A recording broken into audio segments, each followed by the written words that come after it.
এইটা ছিল এই বছরের শেষ ড্রাগন। আর এই ড্রাগনটা ছিল গোলাপি কালার। আমাদের ছাদে হচ্ছে গোলাপি কালার এবং সাদা ড্রাগন দুইটাই আছে, দুইটাই খেতে মিষ্টি। অনেকেরই ধারণা এই ফলটা হয়তো বা পানসে টাইপের হয়, কোনো রকম মিষ্টি হয় না এবং খেতে মজা হয় না, এটা ভুল ধারণা।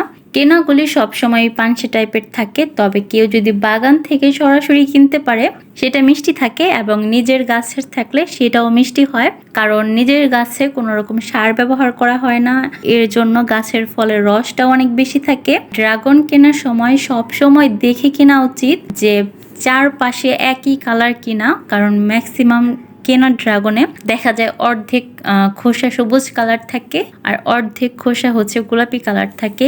এই টাইপের ড্রাগন গুলাতে অনেক ধরনের সার ব্যবহার করা হয় আর এটা স্বাস্থ্যের জন্য একদমই ভালো না। গাছের ড্রাগন কখনো এরকম হবে না, চারপাশে সেম কালার হয় পাকার পর, এজন্য এই ড্রাগনগুলি খেতে বেশি মিষ্টি হয়।